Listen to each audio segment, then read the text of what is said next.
Hi, welcome to Hara tailors. இன்றைக்கி இந்த வீடியோவில் ஒரு நேரோ ஃபேண்ட்டோட கட்டிங் எப்படி போட்டு ஸ்டிச் பண்ணுறது அப்படின்றத பார்க்க போகிறோம். இப்போ ட்ரெண்டிங்காக நிறைய பேர் பார்த்திங்கன்னா நேரோ பேண்ட்டு தான் ஸ்டிச் பண்ணி கேட்குறாங்க.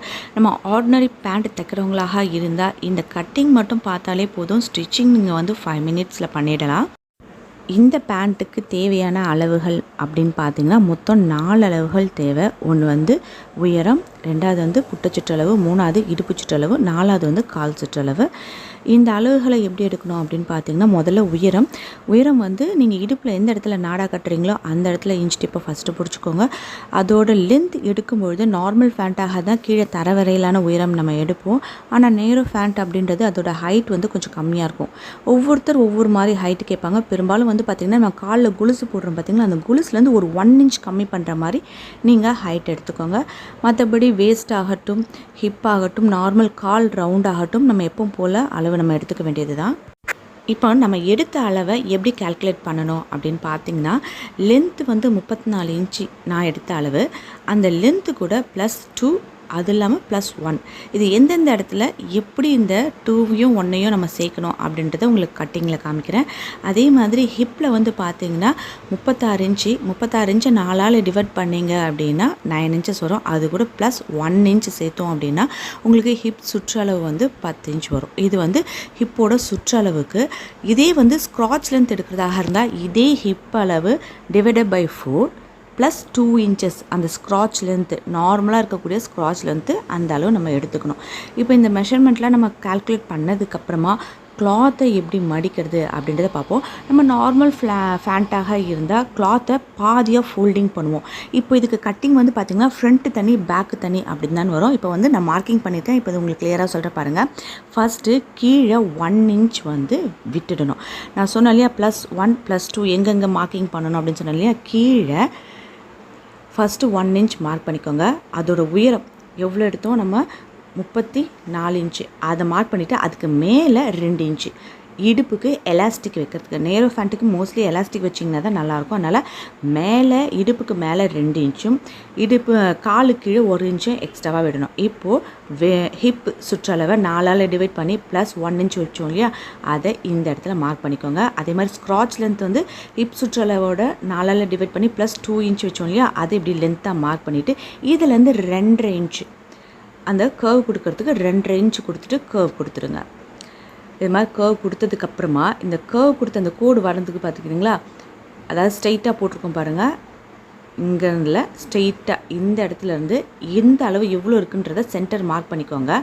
சென்டர் மார்க் பண்ணிவிட்டு அதிலேருந்து ஸ்ட்ரெயிட்டாக கீழே கால் கிட்ட கொண்டு வந்துடுங்க. அந்த இடத்தையும் சென்டர் மார்க் பண்ணிவிட்டு உங்கள் காலோட சுற்றளவு எவ்வளோ இருக்கும், அதாவது இப்போ காலோட சுற்றளவு பார்த்திங்கன்னா 12 அப்படின்னும் பொழுது அதை பாதியாக்கணும்னா 6. அந்த 6 என்ன பண்ணணும்னா இந்த பக்கம் 3 இன்ச்சஸ் அந்த பக்கம் 3 இன்ச்சஸ்ன்னு சொல்லிட்டு மார்க் பண்ணிடணும். மார்க் பண்ணதுக்கப்புறமா இந்த சென்டர் வருது பார்த்திங்களா, ஃபேண்ட்டை உள் பக்கமாக கர்வ் கொடுக்குற மாதிரி இப்படி வரையணும். இந்த பக்கமும் சரி அந்த பக்கமும் சரி இப்படி உள் பக்கமாக கர்வ் வரணும். அவ்வளோதாங்க இதோட ஃப்ரண்ட்டு கட்டிங் போட்டுட்டிங்கனாலே பேக் கட்டிங் ஈஸியாகவே போட்டுடலாம்.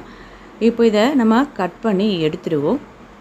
கட் பண்ணி எடுத்துட்டு இதை பேக் பீஸ் எப்படி போடுறது அப்படின்னு பார்த்தீங்கன்னா, நம்ம ஏற்கனவே கட் பண்ணோம் பார்த்தீங்களா, அந்த பீஸை மெயின் கிளாத்தில் இப்படி போட்டுட்டு இந்த சைடு, அதாவது ஓப்பன் பக்கம் இருக்கு இல்லையா, இந்த ஓப்பன் பக்கத்தில் இருக்கக்கூடிய இந்த ஸ்ட்ரெயிட்டு, அதே மாதிரி இந்த வளைவு இப்படி மார்க் பண்ணிக்கோங்க. மார்க் பண்ணிவிட்டு மேலே பார்த்தீங்கன்னா இந்த அளவை விட லாஸ்ட் அந்த ஸ்க்ராட்ச் லென்த் பார்த்திங்களா, அதை விட ஒரு 2.5 இன்ச்சு அகலம் தள்ளி உயரம் 1 இன்ச் அதை எடுத்துகிட்டு க்ராஸாக எடுத்துகிட்டு நம்ம இதோடு ஜாயின் பண்ணிக்கணும். எதுக்காக இந்த 1 இன்ச் மேலே உயரம் ஏற்றுறோம் அப்படின்னா, நம்ம குனிஞ்சு நிமிரும் பொழுது நமக்கு ஃபேண்ட்டு கீழே இறங்காமல் இருக்கும்.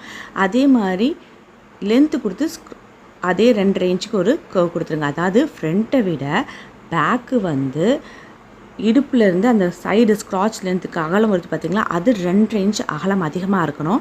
அந்த கர்வ் பார்த்திங்கன்னா போக போக ஃபஸ்ட்டு ஸ்டார்ட் பண்ணும்போது 2 இன்ச் இருக்கும், போக போக ஒரு 1 இன்ச் இருக்க மாதிரி அந்த வளைவை எடுத்துகிட்டு அப்படியே கீழே நேராக கொடுத்துருங்க. இப்போது அகலம் அதிகமாக இருக்கிறது பேக் பீஸு, அகலம் கம்மியாக இருக்கிறது ஃப்ரண்ட் பீஸு. அவ்வளோதாங்க கட்டிங், வேறு எதுவுமே கிடையாது. இப்போ இதை நீங்கள் கட் பண்ணிட்டீங்கன்னா நான் சொல்கிறத வச்சு நீங்களே அழகாக ஸ்டிச் பண்ணிடலாம். இதையே நம்ம கட் பண்ணி எடுத்துப்போம். இன்னொரு முக்கியமான விஷயம் என்ன அப்படின்னு பார்த்தீங்கன்னா, இந்த நேரோ ஃபேண்ட்டுக்கு காட்டன் மெட்டீரியல் விட சிந்தட்டிக் மெட்டீரியல் போட்டிங்கன்னா உங்களுக்கு ரொம்ப நல்லாயிருக்கும். ஏன்னா காட்டன் வந்து ஷிங்க் ஆகிடுச்சுன்னா உங்களுக்கு டைட் ஆகிறதுக்கான வாய்ப்பு இருக்குது. இப்போ வந்து பார்த்திங்கன்னா ஃப்ரண்ட் அண்ட் பேக் ரெண்டும் ரெடி ஆகிடுச்சு. இப்போது ஃப்ரண்ட் பீஸ் ரெண்டுத்தையும் ஸ்க்ராட்ச் லென்த்தை மட்டும் முதல்ல ஜாயின் பண்ணணும். உள் பக்கமாக ஃப்ரண்ட் எப்படி ஜாயின் பண்ணுறோமோ அதே மாதிரி பேக்கையும் ஸ்க்ராட்ச் லென்த்தை வந்து ஃபஸ்ட்டு ஜாயின் பண்ணிடணும். ஜாயின் பண்ணதுக்கப்புறமா ஃப்ரண்ட் பீஸ்க்கு மேலே பேக் பீஸ் போட்டுட்டு 2 சைடையும் ஜாயின் பண்ணும்பொழுது நம்ம டாப்புக்கு எப்படி சைட் கட்டுக்கு ஜாயின் பண்ணுவோமோ அது மாதிரி ஜாயின் பண்ணும். எப்படின்னு பார்த்தீங்கன்னா இது பாருங்கள், பேக் பீஸ் மேலே ஃப்ரண்ட் பீஸை போட்டிருக்கேன். இப்போ என்ன பண்ணணும் அப்படின்னா இந்த சைடை வந்து இது வந்து ஸ்க்ராட்ச்லேருந்து வந்து ஜாயின் பண்ணிட்டோம் இல்லையா, இப்போ வந்து இந்த 2 சைடையும் ஒன்றா வைக்கணும். பேக் பெருசாக இருக்குது, ஃப்ரண்ட் சின்னதாக இருக்கு இல்லையா, இதை எடுத்து இப்படி ஓரமாக வச்சுட்டு இந்த சைடு இப்படி ஜாயின் பண்ணும்போது கீழே கால் கிட்ட வரும்போது மட்டும் ஒரு 3 இன்ச்சுக்கு முன்னையே நம்ம டாப்புக்கு எப்படி சைட் கட்டு இது பண்ணுவோமோ அதே மாதிரி கீழே வந்து ஒரு 3 இன்ச்சுக்கு முன்னையே நிறுத்திட்டு திரும்பவும் தையலை மேலே கொண்டு போயிடுங்க. கொண்டு போயிட்டு அந்த ஓப்பனை சைடு கட்டுக்கு எப்படி ஓப்பன் தைப்போமோ அதே மாதிரி தைச்சிடணும். தைச்சதுக்கு அப்புறமா இந்த பக்கம் சென்டரில் இந்த கர்வ் வி மாதிரி வருது பார்த்திங்களா, அதையும் ஜாயின் பண்ணிவிட்டு கீழே மடித்து தைச்சிட்டிங்கன்னா நமக்கு ஃபேண்ட்டோட எல்லா வேலையுமே முடிச்சுட்டு மேலே எலாஸ்டிக் வைக்கிறதுக்கு நம்ம 2 இன்ச்சு விட்டுருக்கோம் பார்த்திங்களா, அதுக்கு 2 மடிப்பாக மடித்து தைச்சி சின்ன கேப் விட்டு அதில் நம்ம எலாஸ்டிக் வச்சிடலாம். ரொம்ப சிம்பிளான கட்டிங் ஸ்டிச்சிங் தான். கண்டிப்பாக வீட்டில் ட்ரை பண்ணி பாருங்கள். இது மாதிரி ஃபுல்லாக ஸ்டிச் பண்ணி முடிச்சதுக்கப்புறமா கால் கிட்ட ஓப்பன் வச்சோம் பார்த்திங்களா, அதுக்கு மேலே இது மாதிரி பட்டன்ஸ் வச்சிங்க அப்படின்னா லுக் பார்க்குறதுக்கு ரொம்ப அழகாக இருக்கும். ரொம்ப ஈஸியான கட்டிங் தான். கண்டிப்பாக நீங்கள் ட்ரை பண்ணி பாருங்கள். பிடிச்சிருந்தா ஒரு லைக் பண்ணுங்கள். தேங்க்யூ.